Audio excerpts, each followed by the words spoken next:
வாழ்க்கையில மறுபடியும் என் கூட சேர்த்து வைக்கிறேன்னு நீங்க எனக்கு வாக்கு கொடுத்திருக்கீங்க. அது நான் மனசார கொடுத்த வாக்கு இல்ல. அப்போதைக்கு உன்னை சமாதானப்படுத்துறதுக்கு சொன்ன வெறும் வார்த்தை.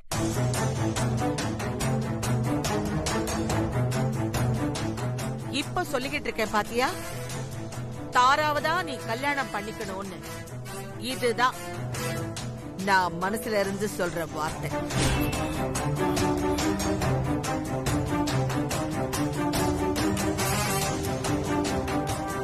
என்னோட இந்த முடிவு இப்போதைக்கு உனக்கு கொஞ்சம் கஷ்டமா தான் தெரியும்.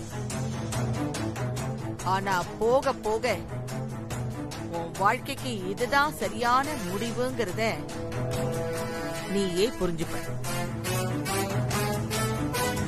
அந்தஸ்து, தகுதி, தராதரம் எல்லா வகையிலையும் உனக்கு இந்த தாராதான் பொருத்தமானவன்.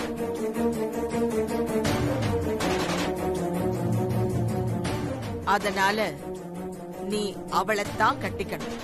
புரியுதா ஆகாஷ்? பாட்டி, உங்களை எதிர்த்து பேச எனக்கு விருப்பம் இல்ல பாட்டி. இருந்தாலும் ஒரே ஒரு விஷயத்தை மட்டும் சொல்லிக்கிறேன். என் மனசுல எப்பவுமே தென்றலுக்கு மட்டும்தான் இடம்.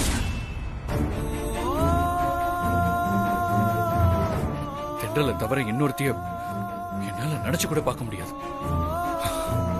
இதுக்கு மேல உங்க விருப்பம்.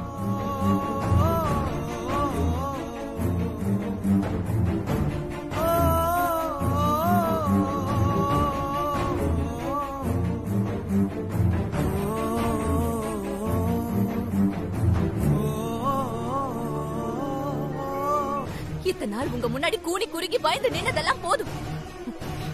இனி நான் அப்படி இருக்க வேண்டிய அவசியம் இல்ல. இதோ பாருங்க அத்தை, உங்களை பார்த்து என் புள்ள வேணா பயப்படலாம், நான் பயப்பட மாட்டேன்.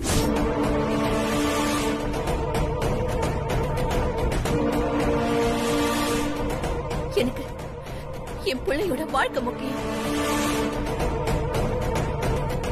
அவன் ஆசைப்பட்ட மாதிரி தென்றலதான் அவன் கல்யாணம் பண்ணிக்கணும். உங்க இஷ்டத்துக்கு கண்டவள் எல்லாம் கல்யாணம் பண்ணிக்க கூடாது. அதுக்கு நான் சம்மதிக்க மாட்டேன். ஏய், என்னடி சம்மதிக்கிறது? ஆகாஷ் என் பேர. அதுக்கு முன்னாடி ஆகாஷ் ஏன் புள்ள. அவனை 10 மாசம் சுமந்து கஷ்டப்பட்டு பெத்தவனா. நான் பெத்ததுனாலதான் அவன் உங்களுக்கு பேர. என் புள்ள மேல உங்களுக்கு இருக்கிற உரிமையை விட எனக்கு தான் உரிமை அதிகம். என் புள்ள யார கல்யாணம் பண்ணிக்கணும், அவன் வாழ்க்கை எப்படி இருக்கணும்ன்றதெல்லாம் நான் தான் தீர்மானிக்கணும், நீங்க இல்ல. போதும்.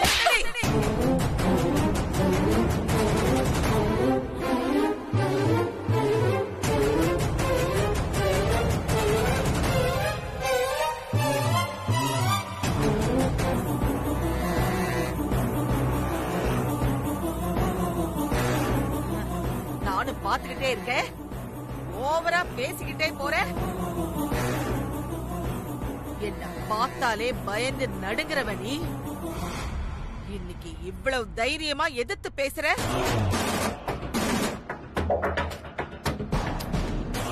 யார் கொடுத்த தைரியண்டி இது?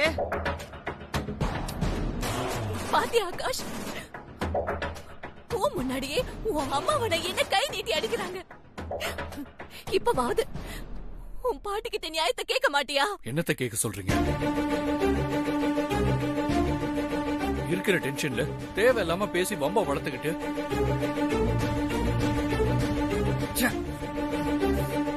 வீட்டுல இருக்கவே எனக்கு பிடிக்கல.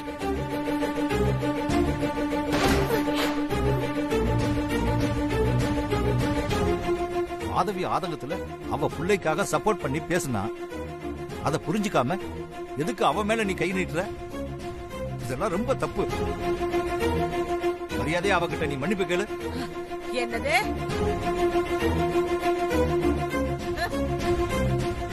நான் அவகிட்ட மன்னிப்பு கேக்குறதா? இவ என்கிட்ட பேசுற பேச்சுக்கு இவள அடிச்சதோட விட்டா பத்தாது. இந்த வீட்டை விட்டே துரத்தணும். உன்னை அடிச்சு கொண்டாலும் ஏன்னு கேட்க நாதி இல்லாத நீ என்னை எதிர்த்து கேள்வி கேட்கிறியா? இதுக்கு மேல உனக்கு இந்த வீட்ல இடம் இல்ல. மரியாதையா போட இங்க இருந்து. நான் எதுக்காக போகணும்? இது என் புருஷ வீடு. அவரை வந்து சொல்லுங்க. அதுக்கப்புறம் நான் இங்க இருந்து போறேன். ஏய், அவன் என்னடி சொல்றது? இது என்னோட சாம்ராஜ்யம். இனி உன் புருஷனே தடுத்தாலும் நான் உன்னை இருக்க விட மாட்டேன். போடி மரியாதையா இங்க இருந்து.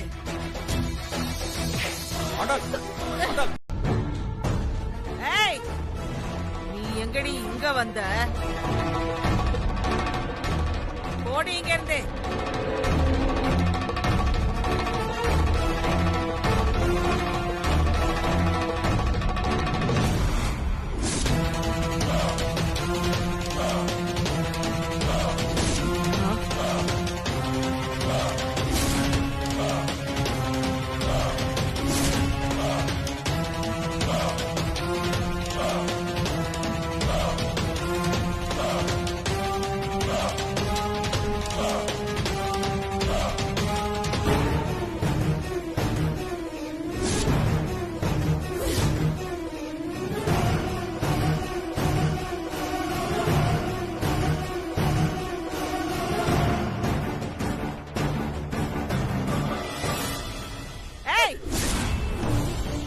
இவதான் உன்னை இங்க கூட்டிட்டு வந்தாளா? இவ கூப்பிட்டா நீ வந்துருவியா? நான் தான் உன்னை கழுத்தை பிடிச்சு வெளியே தள்ளல. கொஞ்சம் கூட வெக்கம் இல்லாம அப்புறம் எப்படி உள்ள வந்த? ஓடு இங்க இருந்து. நிறுத்துங்க.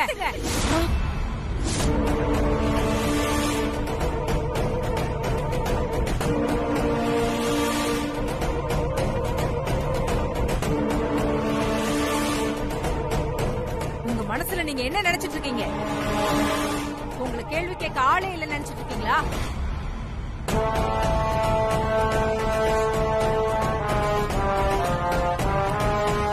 நீங்க பண்ண கொடுமை தாங்க முடியாம மாதவி குளத்துல விழுந்து தற்கொலை பண்ணிக்க பார்த்தா.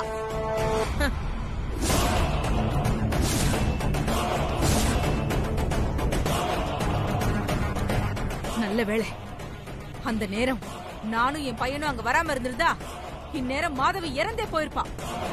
ஐயோ மாதவி,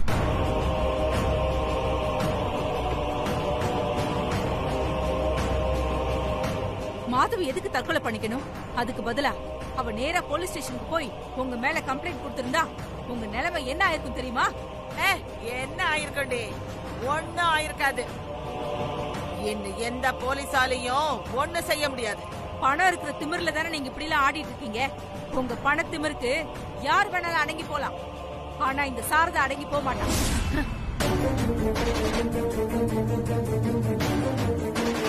இன்னொரு முறை மாதவி இப்படி எல்லாம் கொடுமைப்படுத்துறீங்க, அப்புறம் நடக்கிறதே வேற. என்னடி பண்ணுவ? என்ன வேணாலும் பண்ணுவேன்.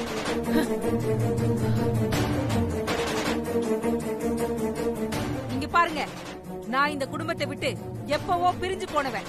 அதனால எனக்கு இங்க எந்த அங்கீகாரமும் நான் எப்பவும் கேட்க போறதில்ல. ஆனா மாதவிக்காக நான் கேட்பேன். ஏன்னா அவ உங்க கொடுமையெல்லாம் சகிச்சுக்கிட்டு இத்தனை வருஷமா இந்த குடும்பத்துல வாழ்ந்துகிட்டு இருக்கிறவ.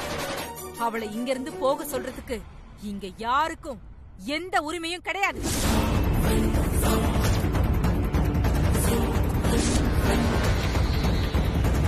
இப்பதான் விஷயம் தெரிஞ்சு போச்சுல.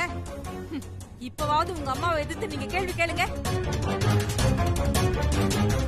ஏமா என் பொண்டாட்டியை வீட்டை விட்டு துரத்துனீங்க? உங்களுக்கு யாருமா அந்த ரைட்ஸ் கொடுத்ததுன்னு கேளுங்க.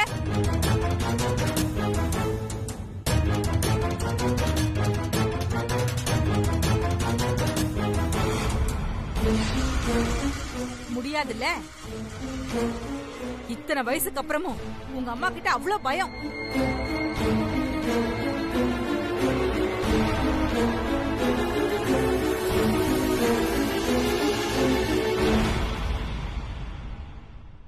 ஏமாமா, உங்க பொண்டாட்டியை எதிர்த்து கேள்வி கேட்க உங்க புள்ளைக்கு தான் தைரியம் வரல.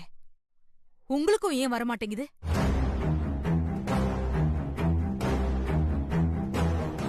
ஏண்டி இப்படிலாம் அரக்கத்தனமா நடந்துக்கிறேன்னு உங்க பொண்டாட்டியை 4 சாத்து சாத்தி அடக்கி வைக்க உங்களால முடியலல்ல?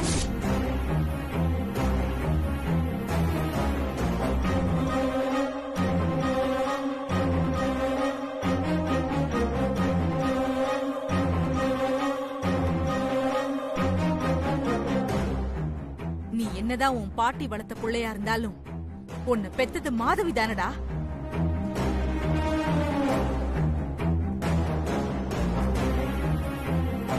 நீ அவ வயித்துல தானே பிறந்த. அவ இல்லாம நீ பிறந்திருப்பியா?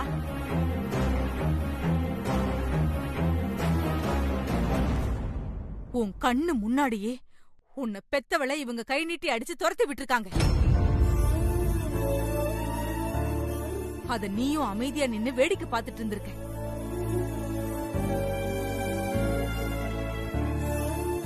நீ எல்லாம் என்னடா புள்ள?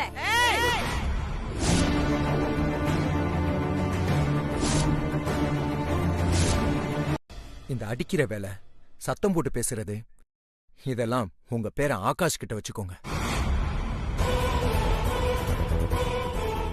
என்கிட்ட வேணாம்.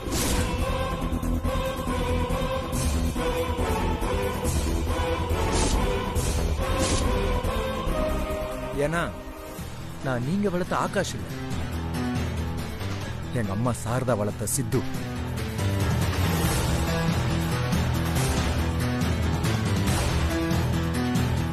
இப்ப சொல்றேன், நல்லா கேட்டுக்கோங்க. இனிமே எனக்கு இவங்க மட்டும் அம்மா இல்ல, இவங்களும் என் அம்மா தான்.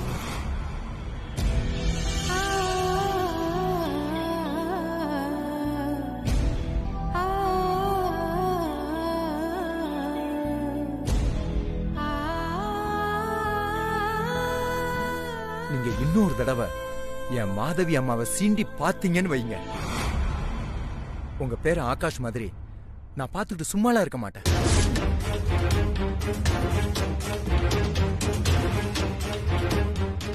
வயசு வித்தியாசம் பார்க்க கூட மாட்டேன்.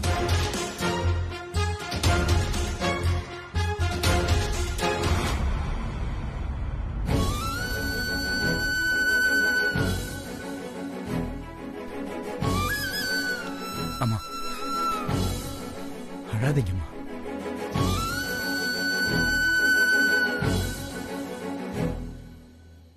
இனிமே நீங்க பெத்த புள்ள உங்களை கண்டுக்கலையேன்னு கவலைப்படாதீங்க. நானும் உங்க புள்ளதான், நான் பாத்துக்கிறேன் உங்களை.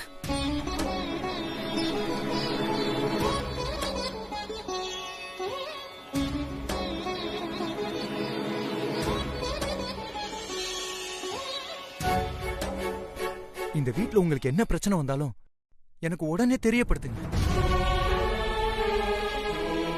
அடுத்த நிமிஷமே வீட்டுக்கு வந்து உங்களுக்கு பிரச்சனை கொடுத்தவங்கள நான் பாத்துக்கிறேன்.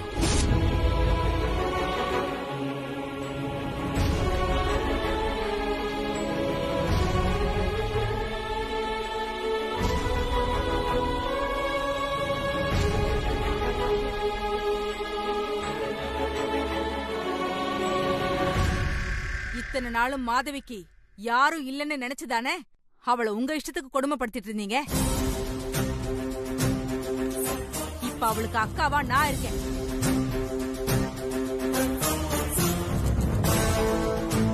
புள்ளையா என் பையன் சித்து இருக்கான்.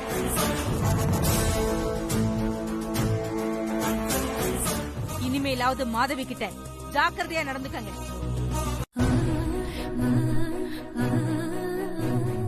உனக்கு சோறு ஊட்டுறதுக்கும், உன்னை குளிக்க வைக்கிறதுக்கும், உன்னை தூங்க வைக்கிறதுக்கும்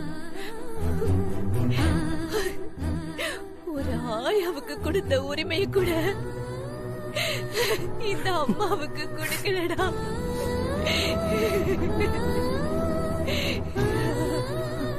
தினம் தினம் ராத்திரி எல்லாரும் தூங்கினதுக்கு அப்புறம் யாருக்கும் தெரியாம ஒரு திருடி மாதிரி வந்து உன் ரூம் ஜன்னலுக்கு வெளியே வந்து நின்னு உன்னை பார்த்து அம்மா அழுதுகிட்டே இருப்பேன். இந்த தாய்க்காவது இந்த மாதிரி ஒரு கொடுமை நடக்குமா? எனக்கு நடந்தது இப்ப வரைக்கும் நடந்துட்டுதான் இருக்கு.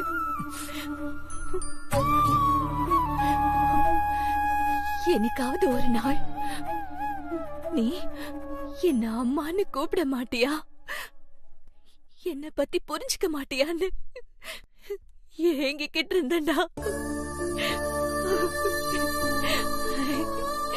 ஆனா நீ இப்போ என்ன அம்மான்னு கூப்பிட்டுட்ட.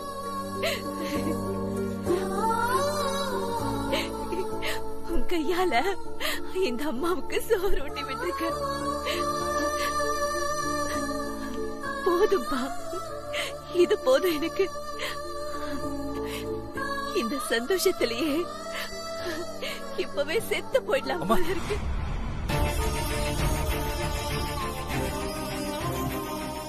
ஏமா இப்படி எல்லாம் பேசுறீங்க? இல்லப்பா, இனிமே எல்லாம் சரியாயிடும். அம்மா ஒண்ணும் இல்ல, நீங்க ரெஸ்ட் எடுங்க. ரெஸ்ட் எடுக்கிறேன். படுங்கம்மா, படுத்துக்கோங்க.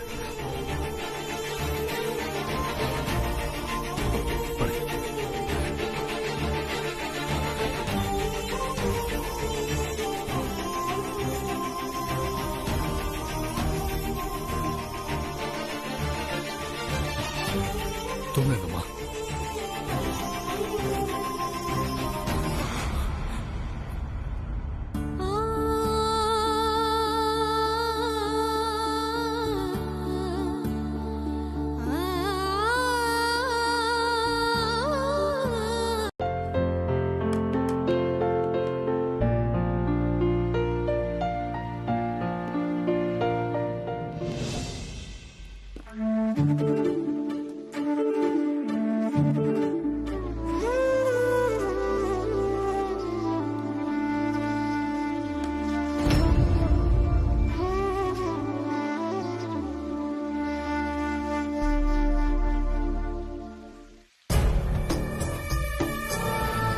அம்மா,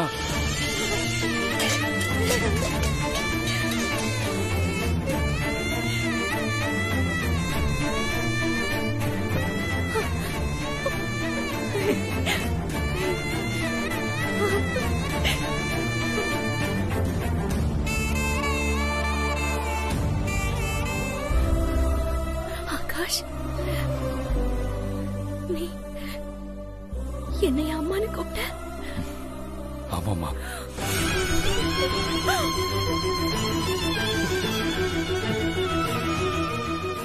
நீங்க தானே என் அம்மா.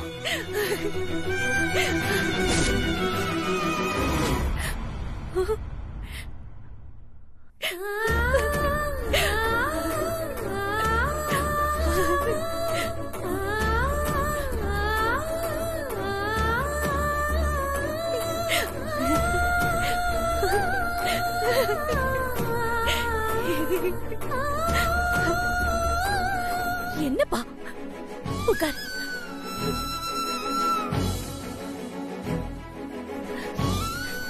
ஆகாஷ்,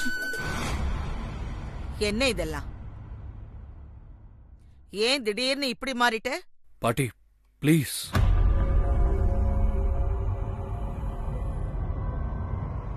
என் அம்மா கையால சாப்பிடணும்னு எனக்கு ரொம்ப ஆசையா இருக்கு.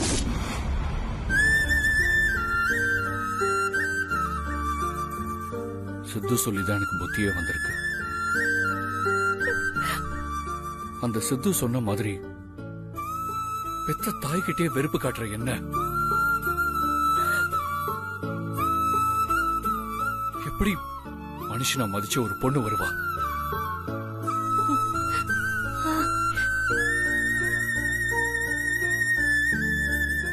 அம்மா, நீங்க பரிமாறுங்க.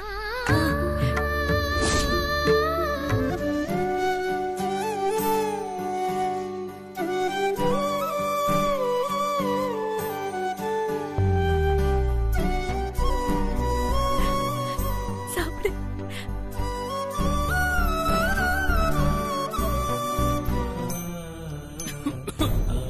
ஐயோ.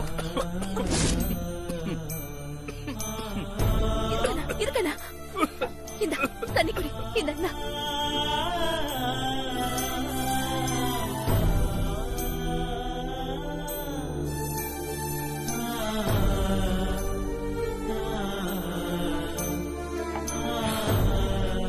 இன்னும் 2 இட்லி சாப்பிட ஆகாஷ். போதும்மா. அம்மா, இன்னைக்குதான் எனக்கு சாப்பிட்ட மாதிரியே இருக்கு.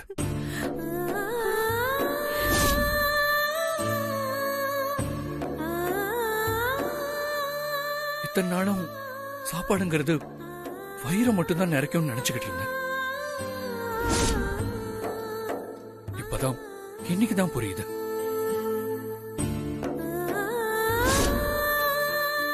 அம்மா கையால சாப்பிட்ட அந்த சாப்பாடு வயித்த மட்டும் இல்ல, மனசையும் நிறைக்கும்னு.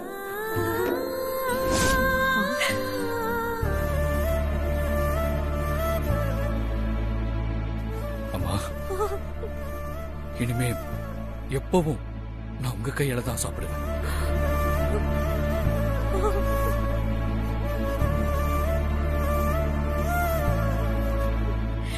சரிப்பா.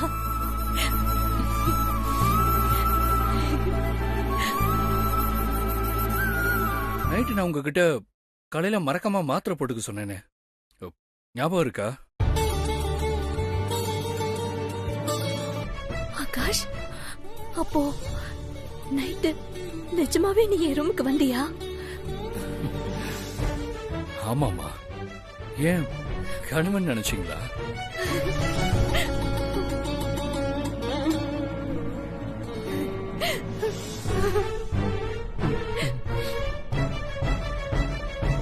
நேத்து நான் யதார்த்தமா உங்க ரூமுக்கு வந்தது வாஸ்தவம் தான். அப்ப நீங்க மயக்கத்துல ஒரு மாதிரி முணங்கிட்டு இருந்தீங்க. என்னன்னு உங்களை தொட்டு பார்த்தேன். பயங்கரமா காய்ச்சல்.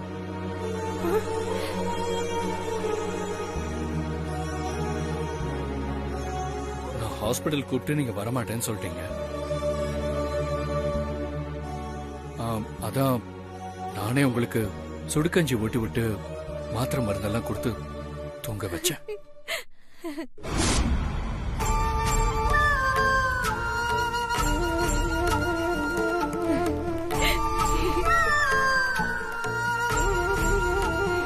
இப்போ காய்ச்சல் எப்படி இருக்குமா?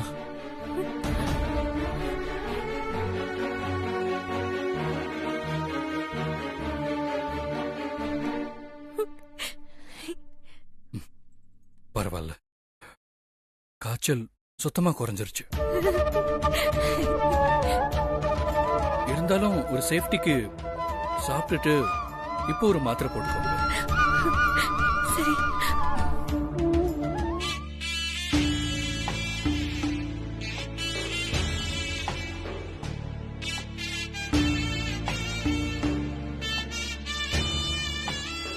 சாப்பிடுங்கம்மா.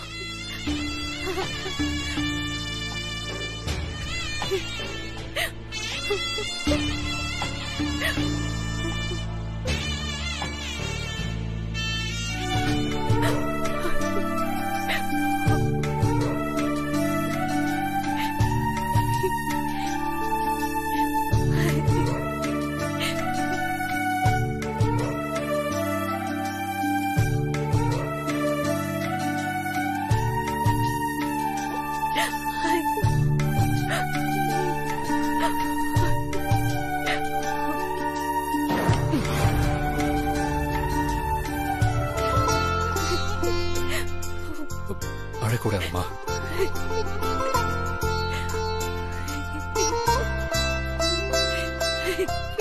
இருங்க, இன்னொரு இட்லி போடுறேன். ஐயோ, போதும்பா, போதும். சரிம்மா, மறக்காம மாத்திரை போட்டுக்கோங்க. நான் ஆபீஸ் போயிட்டு வந்துடுறேன். ஆகாஷ்,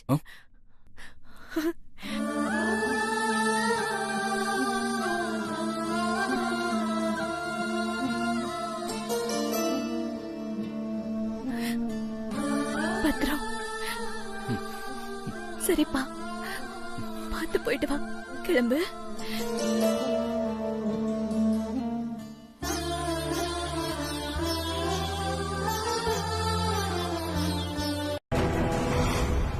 பாட்டி ஏதோ முக்கியமான விஷயம் பேசணும்னு சொன்னீங்க. ஏன் எதுவும் சொல்லாம அமைதியாவே நின்னுட்டு இருக்கீங்க? என்ன விஷயம் பாட்டி? ஆகாஷ் என்ன மேரேஜ் பண்ணிக்க சம்மதிச்சிட்டாரா? ஆகாஷ் விஷயமா தான் பேசணும். சொல்லுங்க பாட்டி, ஆகாஷ் என்ன சொன்னாரு? அவன் இன்னும் தென்றல் நினைப்பாவே இருக்கான். பத்தாததுக்கு அவன் அம்மா மாதவியும் தனக்கு தென்றல் தான் மருமகளா வரணும்னு ஆசைப்பட்டு ஆகாஷ ரொம்பவே குழப்பிக்கிட்டு இருக்கா. அதனால ஆகாஷ் மாதவிய மதிக்க ஆரம்பிச்சிட்டான். இது இப்படியே போச்சுன்னா நான் ஆகாஷோட மனச மாத்தி அவனுக்கு உன்னை கல்யாணம் பண்ணி வைக்க முடியாது. ஏன் பாட்டி இப்படி சொல்றீங்க? இந்த தடவை எனக்கும் ஆகாஷ்க்கும் நிச்சயமா மேரேஜ் பண்ணி வைக்கிறேன்னு எனக்கு சத்தியம் பண்ணிருக்கீங்க. அத மறந்துட்டீங்களா நீங்க? மறக்கலம்மா, நீ பதட்டப்படாத. நான் சத்தியம் பண்ண மாதிரி கண்டிப்பா ஆகாஷுக்கும் உனக்கும் கல்யாணம் பண்ணி வைப்பேன். ஆனா அதுக்கு அந்த தென்றலால எந்த தடையும் வந்துடக்கூடாது. அதனால நீ இப்பவே தென்றல சந்திச்சு அவகிட்ட நான் சொல்ற மாதிரி ஒரு வாக்குறுதி நீ வாங்கணும். என்ன வாக்குறுதி பாட்டி?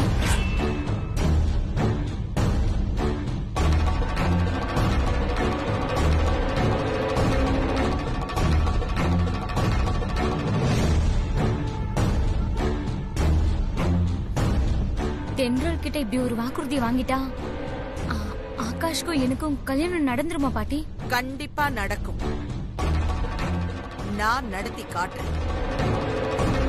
நீ சீக்கிரம் போய் தென்றல பாரு. சரிங்க பாட்டி, 5 மினிட்ஸ்ல வந்துடுறேன்.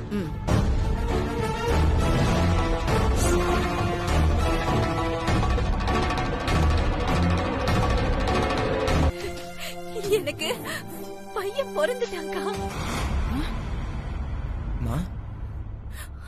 அவனுக்கு இப்ப வயசு என்ன தெரியுமா? 24. பேரு ஆகாஷ்.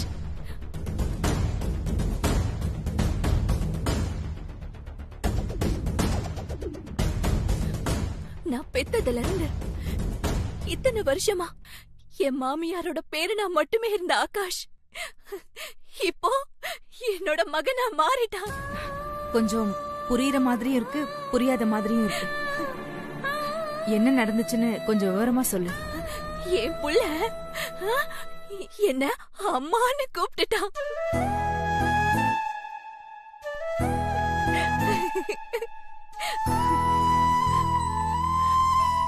அம்மான்னு கூப்பிட்டாக்கா, அதுவும் என் மாமியார் முன்னாடியே என் புள்ள வாய் நிறைய என்ன அம்மான்னு கூப்பிட்டான். அது மட்டும் இல்ல, இந்த அம்மாவுக்கு அவன் கையாலேயே சோறு ஊட்டி மாத்திரை கூட கொடுத்தான். எனக்கு இத கேட்கவே ரொம்ப சந்தோஷமா இருக்கு. ஆமாமா, இந்த சந்தோஷத்துக்கான காரணமே நீதானே சித்து.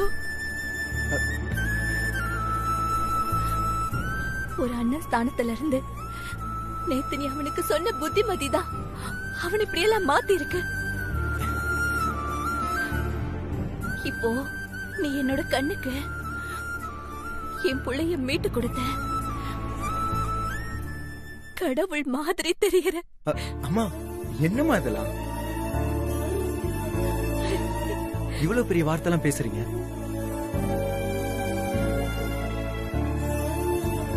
அக்கா, யாரோட தயவும் இல்லாம ஒத்த மனுஷியா வளர்த்திருந்தாலும்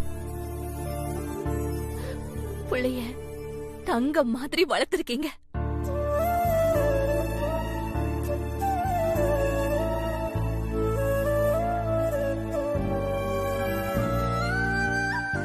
இனிமே சித்து உங்க புள்ள மட்டும் இல்லக்கா, எனக்கும் புள்ளதான்.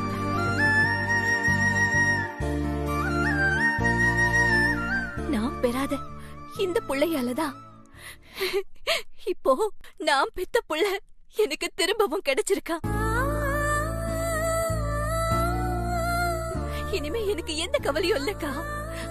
இனிமே எனக்கு ஏதாவது ஒண்ணுனா கேக்குறதுக்கு நான் பெத்த புள்ள ஆகாஷ் இருக்கான், நான் பெறாத புள்ள சித்துவும் இருக்கான், பத்தாததுக்கு அக்காவா நீங்களும் இருக்கீங்க. நான் ரொம்ப சந்தோஷமா இருக்கேன்க்கா, நான் ரொம்ப சந்தோஷமா இருக்கேன். நீ சந்தோஷமா இருக்கல்ல, எங்களுக்கு அதுவே போதும் மாதவி.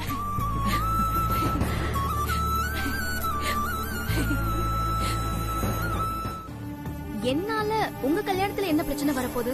இல்லங்க, ஏற்கனவே ஆகாஷ் உங்களை நினைச்சுக்கிட்டு தான் என்ன வேணான்னு சொல்லி அவாய்ட் பண்ணிட்டாரு.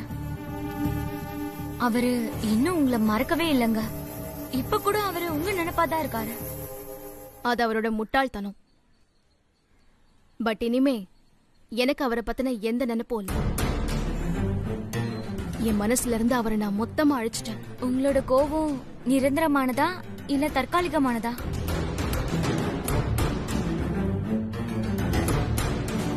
இல்லங்க, நீங்க ஆகாஷ மறந்துட்டீங்களான்னு தெரிஞ்சுக்கிறதுக்காக தான் கேட்டேன்.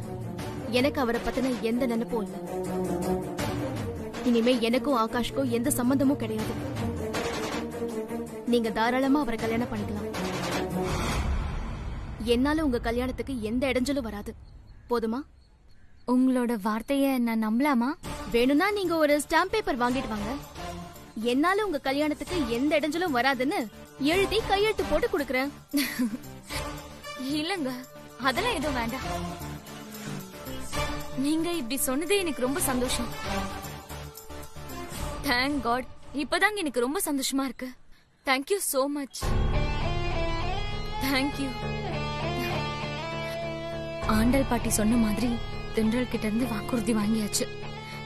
இனிமே ஆகாஷ் நம்ம சந்தோஷமா மேரேஜ் பண்ணிக்கலாம். ஐயோ, ஓகே தென்றல், பாய். எங்க ஒரு நிமிஷம்.